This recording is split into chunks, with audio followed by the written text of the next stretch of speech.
बिस्मिल्लाहिर्रहमानिर्रहीम अस्सलाम वालेकुम व्यूअर्स। आज हम बनाएंगे इंतहाई शानदार मटर पुलाव जो खाने में इंतहाई लजीज और बनाने में बहुत ही आसान है। तो चैनल पर नए हैं तो इसे ज़रूर सब्सक्राइब कर दें और बेल आइकन को भी ज़रूर प्रेस कर दें ताकि मेरी हर वीडियो का नोटिफिकेशन आपको मिलता रहे। तो रेसिपी शुरू करते हैं। बिस्मिल्लाहिर्रहमानिर्रहीम। यहाँ मैंने आधा किलो चावल ली है जिन्हें मैंने 2 से 3 पानी जो है वो धो के भिगो के रख दिया है और इन्हें तकरीबन हम 20 से 25 मिनट के लिए भिगोएंगे। तो यहाँ मैंने एक पतीली ली है और फ्लेम को जो है वो मैंने नीचे से ऑन कर दिया है। हाफ कप कुकिंग ऑयल का मैंने इसमें ऐड किया है और ऑयल के गर्म होने के बाद इसमें प्याज ऐड किया है और इसे मीडियम लो फ्लेम पे हम फ्राई करेंगे और इसे नरम कर लेंगे और यहाँ तक कि इसका जो कलर है वो हल्का सा जब गोल्डन में आना शुरू हो जाए तो इसमें हम कुछ गर्म मसाले ऐड करेंगे और गरम मसालों को हम मीडियम लो फ्लेम पे प्याज के साथ 1 मिनट के लिए फ्राई करेंगे और इसके बाद हम इसमें 1 टेबलस्पून लहसुन अदरक का पेस्ट शामिल करेंगे। लहसुन अदरक के पेस्ट को भी हम 1 मिनट के लिए जो है वो मीडियम लो फ्लेम पे फ्राई करेंगे और जब ये हल्का सा गोल्डन ब्राउन होना शुरू हो जाए तो इसमें हम सब्जियां ऐड कर देंगे। इसमें मटर जो है वो मैंने 1 कप लिए हैं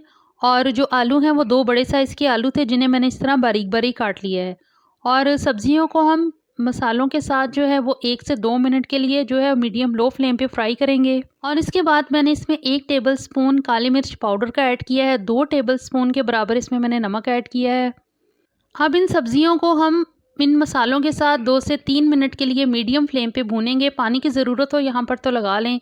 तो अब इसमें हम चावलों का पानी शामिल कर देंगे। तो यहाँ मैंने पानी मैयर करके रखा हुआ है। 1 गिलास को 1.5 गिलास के हिसाब से पानी लगाएंगे और 1 गिलास मैंने अलग से डाला है वो आलू और मटर को गलाने के लिए इसमें ऐड करेंगे और पतीली को कवर करेंगे और आलू मटर जो है वो हम गला लेंगे तकरीबन मीडियम फ्लेम पे। तो ये तकरीबन 10 से 15 मिनट लगते हैं। आलू और मटर बहुत हमारे अच्छी तरह से गल गए थे।